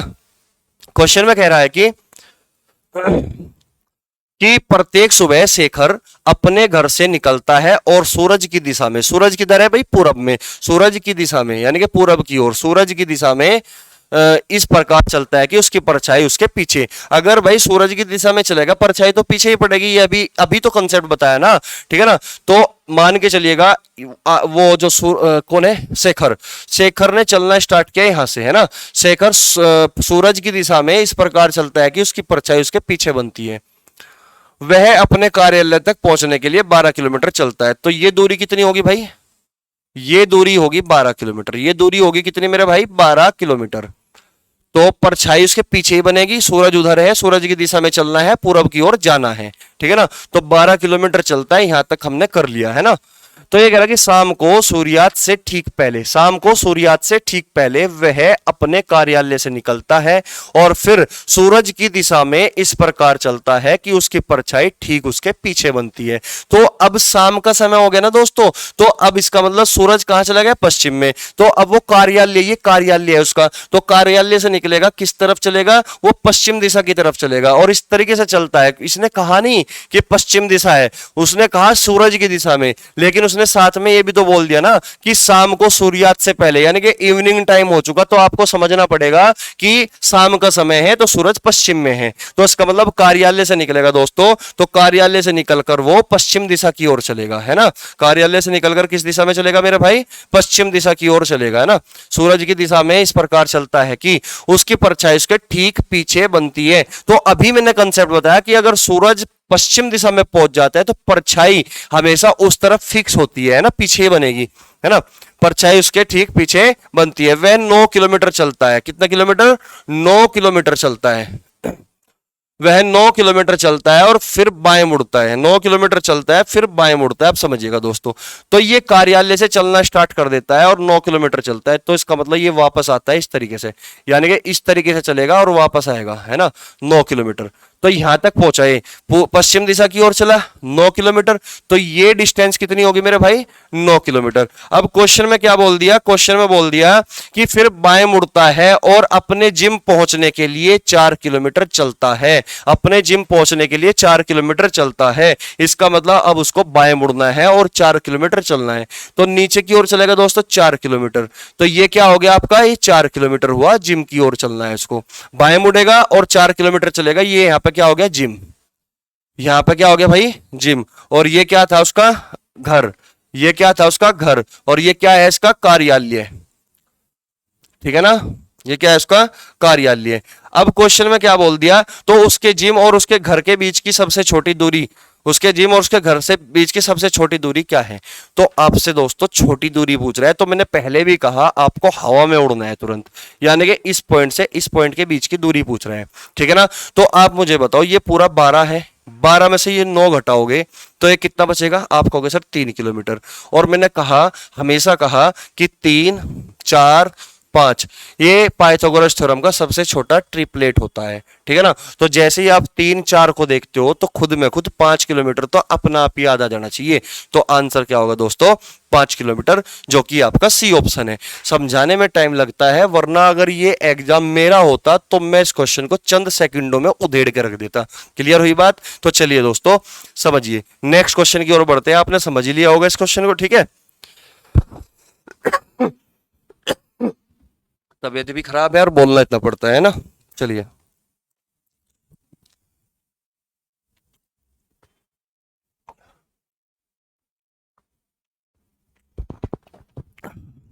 समझिए भाई इस क्वेश्चन को।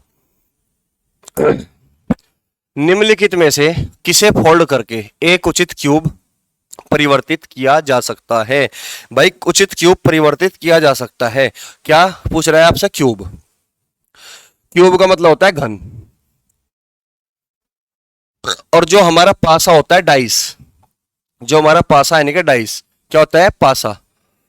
पासा किसकी आकृति होती है, पासा में क्यूब जैसी ही आकृति होती है, यानी कि पासा बोलो चाहे क्यूब बोलो, क्योंकि पासा भी तो क्यूब जैसी आकृति होती है ना, है ना। तो इसमें पूछ रहा है कि निम्नलिखित में से किसे फोल्ड करके एक उचित क्यूब से में परिवर्तित किया जा सकता है। तो आपको कुछ नहीं करना, बड़ा सिंपल तरीका है, वही डाइस वाला लगाना है और कुछ नहीं करना। डाइस वाला तरीका लगा दोगे आप यहाँ पे और अपना काम बन जाएगा, भाड़ में जाए जनता, है ना। अब समझिएगा, मुझे एक बात बताओ, हमें पता है डाइस में ये ओपन डाइस की तरह दिखाई दे रही होगी आपको। आप कहोगे सर बिल्कुल, अगर ये ओपन डाइस है, अगर ये ओपन डाइस है तो इसका मतलब अल्टरनेट सरफेस एक दूसरे के अपोजिट होता है कि नहीं। तो इसका मतलब ये आपस में अपोजिट होगा, आप कहोगे सर बिल्कुल। ये अगर आपस में अपोजिट होगा तो ये भी आपस में अपोजिट होगा, आप कहोगे सर बिल्कुल ये भी आपस में अपोजिट होगा। तो क्या ये आपस में अपोजिट होगा, ये दोनों आपस में अपोजिट होगा, आप कहोगे सर नहीं ये तो एडजेसेंट हो गए, संलग्न हो गए। तो इसका मतलब ये कभी भी उचित क्यूब नहीं देगा। क्लियर हुई बात। ठीक इसी तरीके से अगर मैं बात करूं इसकी, तो भाई ये दोनों अल्टरनेट सरफेस एक दूसरे के अपोजिट है, ये आपस में अपोजिट होगा, आप कहोगे सर बिल्कुल ये आपस में अपोजिट होगा। क्या ये आपस में अपोजिट होगा, आप कहोगे सर बिल्कुल ये भी अपोजिट होगा, ठीक है ना। क्या ये आपस में अपोजिट होगा, है भाई, ये दो आपस में अपोजिट होंगे क्या, ये दो आपस में अपोजिट, है ना। ये तो आपस में अपोजिट हो सकते हैं, लेकिन ये तो आपस में अपोजिट नहीं हो सकते ना, ये तो संलग्न होंगे, यानी कि ये एडजेसेंट सरफेस हुए। तो इसका मतलब ये भी बात गलत साबित हुई, तो इसका मतलब ये भी कभी आंसर नहीं हो सकता, ठीक है ना। इसी तरीके से अगर मैं इस पे ध्यान देता हूं कि ये दोनों आपस में अपोजिट है, आप कहोगे सर बिल्कुल, ये भी दोनों आपस में अपोजिट है, आप कहोगे सर बिल्कुल, लेकिन ये तो अपोजिट नहीं हो सकते ना, ये दोनों अपोजिट है तो एक ही साइड में होवे, तो ये भी आंसर कभी नहीं हो सकता। तो हमने 3 ऑप्शन एलिमिनेट कर दिए मेरे दोस्त, तो केवल एक ऑप्शन बचा जो बिल्कुल सही होगा। कैसे देखेगा भाई, ये आपस में अपोजिट है, बिल्कुल है ना। और इसी तरीके से मैं अगर बात करूं तो ये भी आपस में अपोजिट है, आप कहोगे सर बिल्कुल है, ये भी आपस में अपोजिट है। अगर मैं इन दो की बात करूं, ये भी तो आपस में अपोजिट होंगे ना, तो इसका मतलब ये सब एक दूसरे के अपोजिट हुए, तो इसका मतलब आंसर आपका क्या होगा, सी ऑप्शन। आसान क्वेश्चन तक कर लोगे आप, है ना, मैं समझता हूं, ठीक है। चलिए नेक्स्ट क्वेश्चन की ओर बढ़ते हैं। क्वेश्चन नंबर 64 समझिए भाई। क्वेश्चन नंबर 64, दिए गए चित्र में यदि षटभुज को 90 डिग्री, षटभुज को 90 डिग्री वामावर्त, 90 डिग्री वामावर्त का मतलब दोस्तों लेफ्ट, मतलब एंटी क्लॉकवाइज होता है वैसे तो, एंटी क्लॉकवाइज है ना, एंटी क्लॉकवाइज, लेकिन हम कह सकते हैं कि 90 डिग्री एंटी क्लॉकवाइज का मतलब एक बार लेफ्ट कर दो। क्लियर हुई बात। घुमाया जाता है पंचभुज को 270 डिग्री दक्षिणावर्त, 270 डिग्री 270 डिग्री दक्षिणावर्त। तो मैंने पिछली क्लास में भी बताया था, पिछले शिफ्ट 1 की वीडियो जो मैंने डाली थी तो उसमें भी बताया था कि जब 270 डिग्री घुमाना हो तो हमें 270 डिग्री घुमाने की कोई आवश्यकता नहीं दोस्तों, ये क्लॉकवाइज है। अगर 270 दक्षिणावर्त घुमाना है तो एक बार लेफ्ट घुमा दो, एक बार क्या कर दो, लेफ्ट घुमा दो। कैसे रिजल्ट आया ये पिछली वीडियो में मैंने बता चुका है ना। आप प्रीवियस जो क्लास 1, क्लास 2, क्लास 3 शिफ्ट 1 की वीडियो है तो उसमें क्वेश्चन आया था, तो वहां पे पूरा डिटेल से डिस्कस किया था मैंने इसको, 270 डिग्री क्लॉकवाइज को एक लेफ्ट क्यों लिखा मैंने, है ना, घुमाया जाता है। और त्रिभुज की जल आकृति, त्रिभुज की क्या करनी, जल आकृति, वाटर इमेज ली जाती है, तो नया चित्र क्या कैसा दिखाया देगा, नया चित्र कैसा दिखाया जाएगा। तो समझिए भाई, सबको छोड़िए, आप सबसे पहले मोटी मोटी चीजों पे काम कीजिएगा। जब भी इस टाइप का क्वेश्चन आपको दिखाई दे, जब भी इस टाइप का क्वेश्चन आपको दिखाई दे, है ना, मोटी मोटी इमेज पे काम कर रहे हैं, तो हमें ये दे दिया कि वाटर इमेज ली जाती है त्रिभुज की। अगर त्रिभुज की वाटर इमेज ली जाएगी तो त्रिभुज फिलहाल ऐसे रखा हुआ है, वाटर इमेज का मतलब ये वाला है ना, तो आपको दिखाई देगा, तो वाटर इमेज इसकी कुछ इस तरीके से दिखाई देगी भाई, है ना। तुम्हें पता है कि वाटर इमेज इसकी कैसे दिखाई देगी, वाटर इमेज इसकी कुछ इस तरीके से दिखाई देगी। जो ऑप्शन में, जिस ऑप्शन में ये वाली इमेज आपको दिखती होगी वाटर इमेज त्रिभुज की, तो वही आंसर होगा। तो इसमें तो दिख नहीं रही भाई, ये गलत हो गया, है ना। इसमें भी नहीं दिख रही, ये भी गलत हो गया। इसमें भी नहीं दिख रही, ये भी गलत हो गया। इसमें देखो, इसमें कुछ इसी तरीके से दिखाई दे रही है कि नहीं, आप कहोगे सर बिल्कुल, तो डी आंसर राइट है। तो हमें पूरा सोल्व करने की जरूरत क्या है कि मैं पहले षटभुज को, फिर पंचभुज को, है ना, और फिर इसको चेक करूंगा। चलो दिखा दूं मैं करके, एक बार लेफ्ट घुमा दो, किसको, षटभुज को एक बार लेफ्ट। अभी फिलहाल ऐसे है, एक बार लेफ्ट ऐसे रोटेशन करोगे तो ये चोंच इधर होगी, ये चोंच इधर आ जाएगी, तो ये चोंच है कि नहीं है, 270 डिग्री क्लॉकवाइज। मैंने कहा एक बार लेफ्ट घुमा दो तो ये वाली चोंच भी इधर ही हो जाएगी, तो ये चोंच भी तुम्हें इधर ही दिखाई दे रही होगी पंचभुज में। तो इस तरीके से हम बहुत फास्ट करते हैं चंद सेकंडों में इस टाइप के क्वेश्चन को, है ना। फिक्स है 270 डिग्री ये पूछता है, तो इसके लिए मैंने एक रिजल्ट दे दिया था आपको, एक बार लेफ्ट घुमाना है जब भी इस टाइप का क्वेश्चन होगा, ठीक है। तो चलिए नेक्स्ट क्वेश्चन की ओर बढ़ेंगे भाई।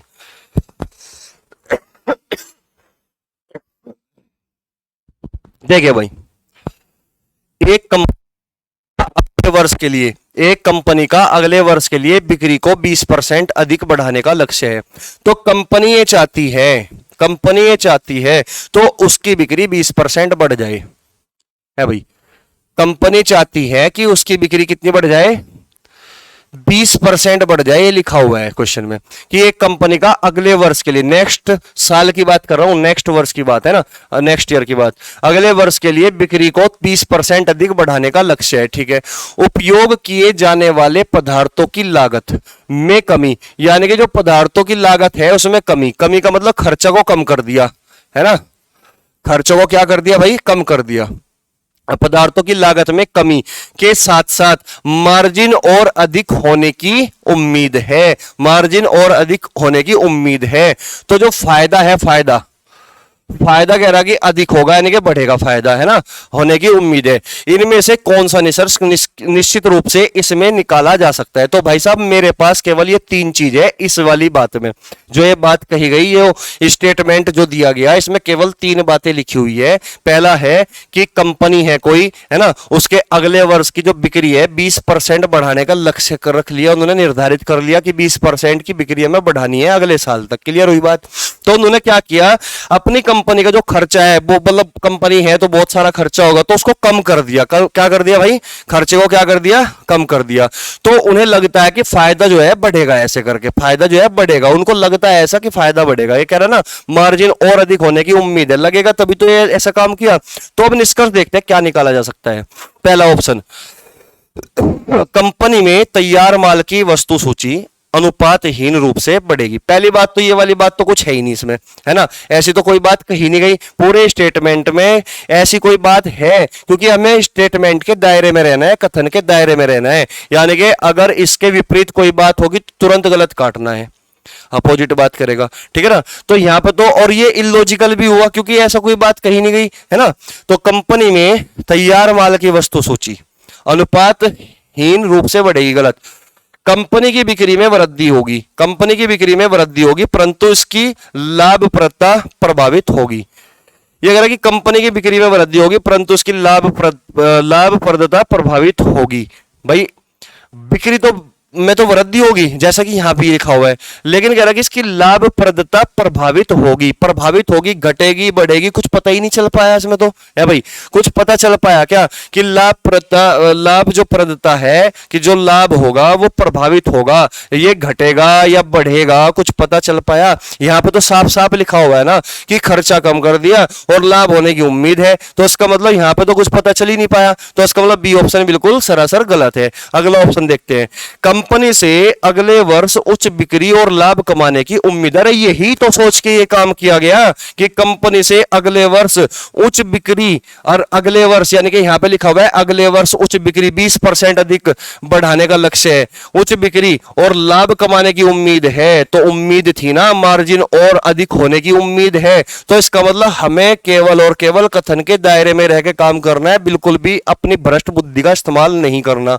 ठीक है ना, ज्यादा विद्वान बनने की कोशिश नहीं करनी बिल्कुल भी, है ना। तो इसका मतलब सी ऑप्शन हो गया आपका करेक्ट आंसर, क्योंकि ये कंपनी मतलब ये इस स्टेटमेंट के दायरे में है। क्लियर हुई बात, ना तो उसका उल्लंघन कर रहा है और ना इसके अपोजिट जा रहा है, ठीक है ना, ना लॉजिकल है, तो इसका मतलब ये बिल्कुल सही हुआ। तो कह रहा है कि बेची गई इकाइयों में वृद्धि होगी, ठीक है, परंतु कुल बिक्री राजस्व में कमी आएगी। ऐसा तो कुछ कहा ही नहीं है, तो बेचारा फायदे की सोच रहा है, यहाँ कमी की बात कर गया यार, लॉजिकल हो गया, विपरीत हो गया, यानी कि अपोजिट हो गया इसके स्टेटमेंट के। अगर ये अपोजिट होगा तो विपरीत हुआ, इसका मतलब ये गलत होगा, ठीक है ना। चलिए नेक्स्ट क्वेश्चन की ओर बढ़ते हैं, मैं समझता हूं कि ये अच्छे से समझ में आया होगा। क्वेश्चन नंबर 66 देखिएगा, एक रिटेल स्टोर वेफर्स के एक बड़े पैकेट पर अंकित मूल्य पर 20% छूट दे रहा है।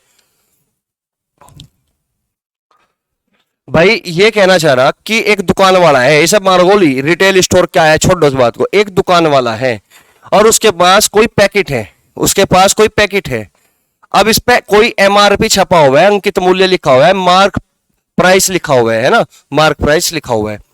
तो कह रहा कि इसके अंकित मूल्य पर डिस्काउंट कितना है भाई, 20% का। अंकित मूल्य पर डिस्काउंट कितना है मेरे दोस्त, 20% का। एक दुकान वाला है, मतलब ये है तो ये रिटेल स्टोर वाला, हमने दुकान बना दिया इसको, ठीक है, समझाने के लिए, ठीक है ना। एक दुकान वाला है, उसके पास कोई बड़ा पैकेट है, बढ़िया शानदार है ना, तो उस पर क्या ना, उसके अंकित मूल्य पर 20% छूट दे रहा है, ये बात लिखी हुई है। बिक्री अवधि के बाद, यानी कि एक निश्चित अवधि की बात कर रहा है ना, बिक्री अवधि के बाद, यानी कि इस पैकेट पर जो डिस्काउंट दिया गया वो एक निश्चित अवधि है। बिक्री अवधि का मतलब एक निश्चित अवधि है, ठीक है ना। बिक्री अवधि के बाद यह छूट बंद कर दी जाएगी, यानी कि एक निश्चित अवधि के बाद जिसको खरीदना है खरीद लो जल्दी जल्दी, वरना ये जो डिस्काउंट दिया गया है 20% का, ये क्या हो जाएगा, ये बंद कर दिया जाएगा। क्लियर हुई बात, ठीक है ना। और विक्रय मूल्य अंकित मूल्य के समान हो जाएगा, तो ये डिस्काउंट बंद कर दिया जाएगा और जो हमारा विक्रय मूल्य है ये एमपी यानी कि मार्क प्राइस के समान हो जाएगा। एसपी और एमपी, सेलिंग प्राइस यानी कि विक्रय मूल्य और एमपी यानी कि मार्क प्राइस, ये दोनों क्या हो जाएंगे, समान हो जाएंगे। ये बात इसने क्वेश्चन में बोल दी कि विक्रय मूल्य अंकित मूल्य के समान हो जाएगा। ऊपर दी गई जानकारी से नीचे दिए गए निष्कर्षों में से कौन सा निष्कर्ष निकाला जा सकता है। तो दोस्तों मेरे पास केवल इतनी बात लिखी हुई है, ठीक है ना। हमने इस स्टेटमेंट को इसमें बदल दिया ताकि हमारा जो आंसर होगा वो बिल्कुल सटीक निकले। क्लियर हुई बात, अब समझिएगा। मैं कहना चाहता हूं कि स्टेटमेंट में लिखा हुआ है कि एक दुकान वाला है, उसके पास एक बहुत शानदार पैकेट है और उसने एक निश्चित अवधि के लिए उस पैकेट पर 20% का डिस्काउंट दिया हुआ है, ठीक है ना। और एक निश्चित अवधि जैसे ही खत्म होगी तो वो क्या कर देगा, इस डिस्काउंट को बंद कर देगा देना, है ना। तो उस का जो एमआरपी होगा उसी को वो एसपी यानी कि उसी को विक्रय मूल्य बना देगा, यानी कि एसपी और एमपी विक्रय मूल्य और अंकित मूल्य दोनों को समान कर दिया जाएगा उसके बाद, है ना। तो अब ये कह रहा कि अब ये बताओ क्या निष्कर्ष निकाला जा सकता है, क्या निष्कर्ष निकाला जा सकता है। देखिएगा भाई क्या निष्कर्ष निकाला जा सकता है।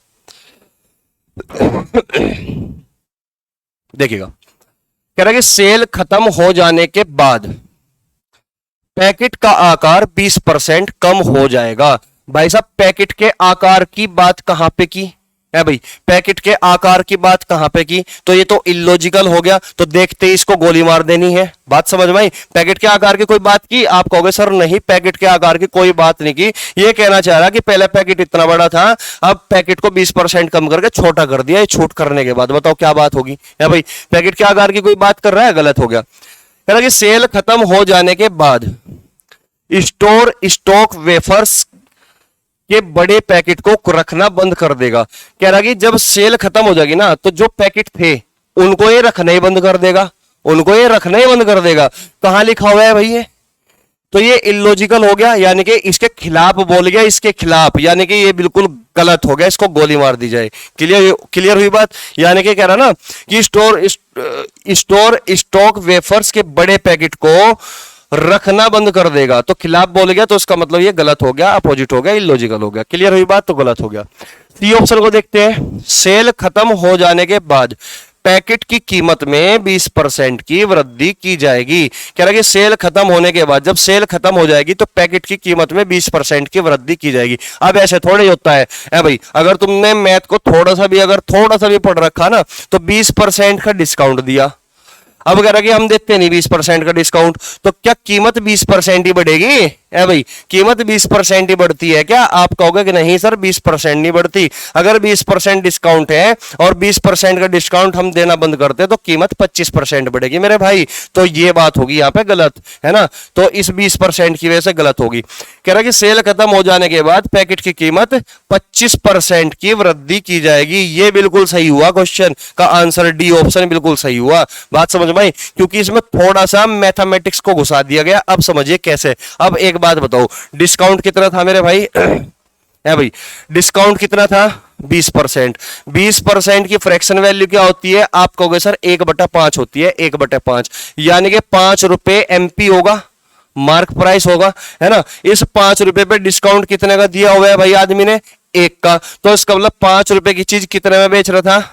4 रुपए में। है भाई, 5 रुपए की चीज कितने में बेच रहा था? 4 रुपए में। तो इसका मतलब ये क्या हो गया उसका? एसपी, यानी कि 5 रुपए पैकेट पे लिखा हुआ था, 5 रुपए पैकेट पे लिखा हुआ था, लेकिन वो डिस्काउंट दे रहा था 20% का। इसका मतलब वो बेच कितने में रहा था? 4 रुपए में। मैंने मान लिया कि 5 रुपए मार्क प्राइस लिखा हुआ था पैकेट पे, है ना। 20% की फ्रैक्शन वैल्यू 1/5 और डिस्काउंट हमेशा अंकित मूल्य पर दिया जाता है। 5 रुपए पर 1 का डिस्काउंट दे दिया, इसका मतलब 4 रुपए में वो बेच रहा होगा उसको, है ना। 5 की चीज 4 में बेच रहा है। जैसे ही वो निश्चित अवधि खत्म हुई तो वो क्या कर देगा? इसको वापस 5 में बेचना शुरू कर देगा। इसका मतलब एसपी और एमपी दोनों को समान कर देगा। तो बेच कितने में रहा था भाई? 4 में। अब उसने क्या कर दिया कि वो खत्म कर दी ना, उसने सेल खत्म कर दी। तो कीमत कितनी बढ़ गई वापस? 1। कितने में बढ़ेगी? 4 पे। तो 100 पे कितनी? तो कितना हुआ भाई? 25%। इसका मतलब कीमत वापस 25% बढ़ेगी। कह रहा कि सेल खत्म हो जाने के बाद पैकेट की कीमत 25% की वृद्धि की जाएगी। कि 4 रुपए में बेच रहा था तो अब वापस वो 5 में बेचेगा, तो 25% बढ़ेगी कि नहीं बढ़ेगी कीमत? है भाई, समझ में आई कि नहीं बात? आप कहोगे सर बिल्कुल इत्मीनान से हमने समझ ली इस बात को और ये चीजें समझ में आ चुकी। तो चलिए नेक्स्ट क्वेश्चन की ओर बढ़ते हैं। बड़े मतलब देखो, ये स्टेटमेंट के भले ही क्वेश्चन हो, लेकिन मैं कोशिश ये करता हूं कि इस पूरी बात को उधेड़ दूं, है ना, ताकि बच्चा गलती करे ही ना। उसका सोचने का नजरिया, क्वेश्चन को देखने का नजरिया पूरा बदल जाए। और पेपर में बच्चों को सबसे दिक्कत यही रहती है, तकलीफ सबसे ज्यादा इन्हीं क्वेश्चनों में होती है कि इन क्वेश्चन को किया कैसे जाए, है ना। तो आप इनको वीडियो को बढ़िया तरीके से देखें और मैं एक एक निष्कर्ष, एक एक स्टेटमेंट बिल्कुल अलग से रख के तब समझाता हूं ताकि चीजें बिल्कुल क्लियर हो जाए। ठीक है, क्वेश्चन नंबर 67 पे चलिए भाई।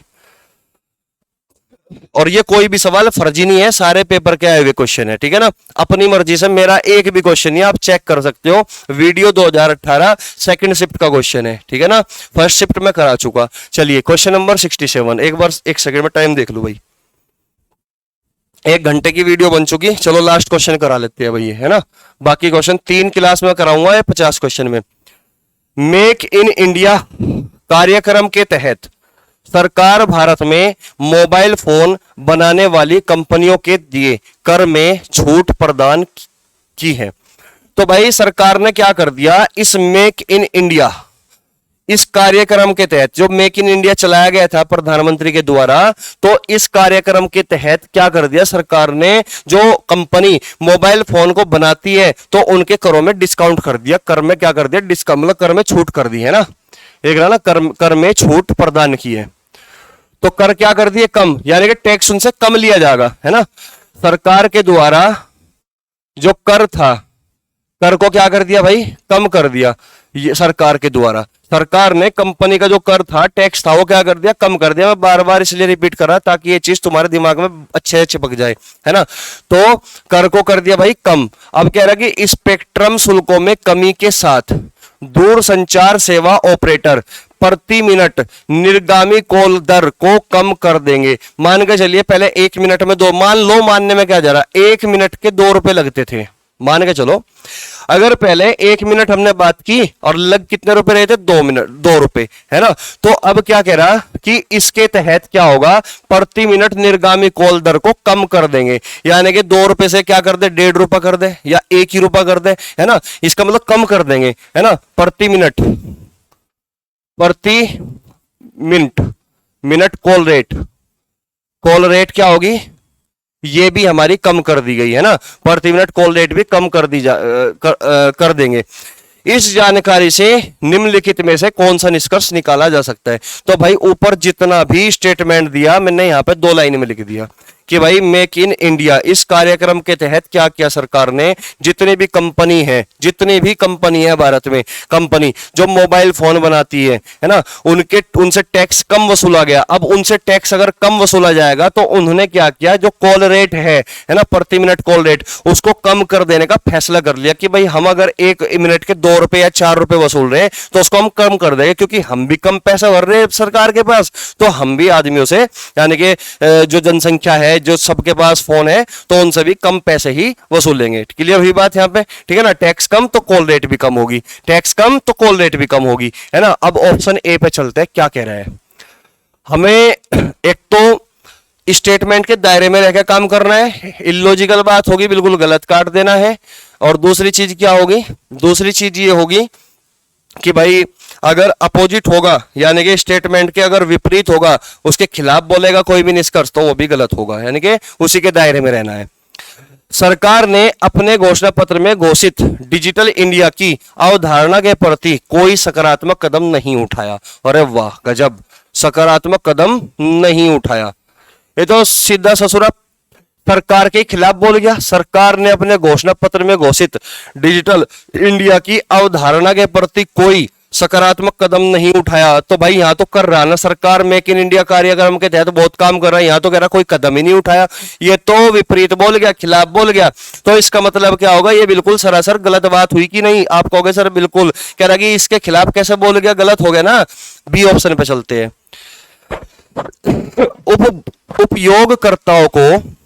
उपयोगकर्ताओं को दिए लाभ के कारण, यानी कि जिन जिन के पास फोन होगा, मोबाइल फोन होगा, है ना, को दिए गए लाभ के कारण, अब उन्हें लाभ क्या हुआ भाई, कॉल रेट कम होगी तो लाभ हुआ ना, कॉल रेट कम हुई ना उनकी, पहले वो 1 मिनट के 2 रुपए दे रहे थे, अब वो 1 मिनट के 1 रुपए दे रहे, तो उनका तो फायदा हुआ ना।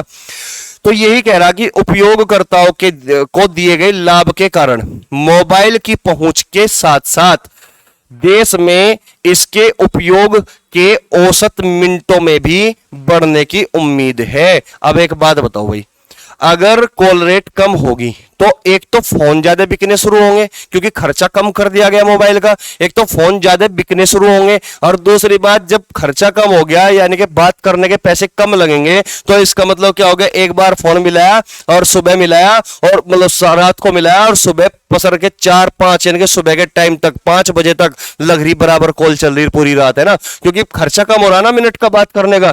तो इसका मतलब ये बिल्कुल सही कह रहा भाई, उपयोगकर्ताओं को दिए गए लाभ के कारण मोबाइल की पहुंच के साथ साथ देश में इनके उपयोग के औसतन मिनटों में भी बढ़ने की उम्मीद है, क्योंकि लोग बाग ज्यादा बात करना शुरू कर देंगे। अगर मोबाइल में बात करने पर खर्चा कम आता है तो ज्यादा बात करेंगे कि नहीं, आप कहोगे सर बिल्कुल करेंगे, है ना। और मोबाइल ज्यादा से ज्यादा बिक्री होगी मोबाइल पूरे मतलब भारत में पहुंच जाएगा। मोबाइल की पहुंच के साथ साथ बोल दिया तो कि खर्चा कम होगा तो पहुंचेगा जरूर, है ना। तो देखते हैं, ये बिल्कुल सही है। वैसे तो इसके दायरे में रह के बात कर रहा है, जो इसमें लिखा हुआ है उसी के आधार पर निष्कर्ष निकाला जा सकता है कि कॉल रेट कम होगी तो इसका मतलब लोग बाग बात ज्यादा करेंगे। इसका मतलब ये हुआ कि औसतन मिनटों में भी बढ़ने की उम्मीद है। बिल्कुल है, जब कॉल रेट कम होगी तो ज्यादा बात करेंगे लोग बाग, और मोबाइल का खर्चा कम होगा तो ज्यादा से ज्यादा लोग फोन को जो है ना, मोबाइल फोन को खरीदने की भी कोशिश करेंगे। अब ये कह रहा है कि सरकार 3 हैंडसेट पर आयात प्रतिबंध लगाएगी और मोबाइल ऑपरेटरों के हैंडसेट बनाने पर भी बल दिया जाएगा। ऐसी कोई बात इसमें है ही नहीं मेरे भाई, तो गलत हो गया ना, ये तो इलॉजिकल हो गया एक तरीके से, कि इससे कोई तालमेल ही नहीं है इसका, तो गलत हो गया। मोबाइल हैंडसेट की लागत बढ़ेगी, कह रहा कि मोबाइल हैंडसेट की लागत बढ़ेगी और उपयोगकर्ता पोस्टपेड की जगह प्रीपेड कनेक्शन लेंगे। अब एक बात बताओ, मोबाइल हैंडसेट की लागत बढ़ेगी, सरकार ने तो टैक्स कम कर दिया मोबाइल कंपनी पे, अगर भाई तुम चलो ठीक है कम टैक्स देना, अब क्या कंपनी वाले ये करेंगे कि पहले 5,000 का मोबाइल आ रहा था, सीधा 15 का कर दिया या सीधा 10 का कर दिया। टैक्स भी कम दे रहे और अपने फोन को महंगा बेच रहे। तो इसका मतलब क्या होगा, ये तो सरासर गलत बात होगी, जबकि स्टेटमेंट में लिखा हुआ है ये कॉल रेट कम होगी। तो यहां पर दूसरी बात, तो मोबाइल हैंडसेट की लागत बढ़ेगी, लागत के बारे में कोई चर्चा ही नहीं की गई। यहां पे तो दो ही चर्चा है, टैक्स कम कर दिया, प्रति मिनट कॉल रेट कम हुई। तो इसका मतलब ये भी एक तरीके से इलॉजिकल ही तो है भाई, ये भी तो एक तरीके से इलॉजिकल है। यहां कहां कह रहा है, यहां पे कुछ नहीं कही ये बात ऐसी स्टेटमेंट में। सीधा सीधा ये बी ऑप्शन देखो इसी के दायरे में रहेगा, काम कर रहा है कि उपयोगकर्ताओं को दिए गए लाभ के कारण मोबाइल की पहुंच साथ साथ देश में और इसके उपयोग के औसतन मिनटों में भी बढ़ने की उम्मीद है। तो ये बिल्कुल दायरे में रहेगा, काम कर रहा है। तो इसका मतलब सी ऑप्शन बिल्कुल सही होगा, है ना। तो मैं आशा करता हूं कि आप इस बात को समझ चुके होंगे, ठीक है ना दोस्तों। तो भाई जितनी पिछली अब तक मैंने शिफ्ट 1 की वीडियो बनाई, 3 वीडियो बनाई, तो ज्यादा से ज्यादा शेयर करें। वैसे उसका रेस्पॉन्स मुझे ठीक रहा, मतलब ठीक रहा रेस्पॉन्स। बच्चों का कहना था कि सर कंटिन्यू करें, है ना, और इसको ज्यादा से ज्यादा शेयर करें ताकि ज्यादा से ज्यादा बच्चों का फायदा हो। और भाई कोई भी डाउट हो तो आप कमेंट में लिख के भेज सकते हैं, कमेंट करके बोल सकते हैं जो भी अपनी तुम राय देना चाहते हो, ठीक है ना। तो चलिए दोस्तों, इससे ज्यादा वीडियो लंबी होगी तो तुम्हें इंटरेस्ट आना बंद होगा। तो चलिए अगली क्लास में मिलते हैं। जय हिंद, जय भारत।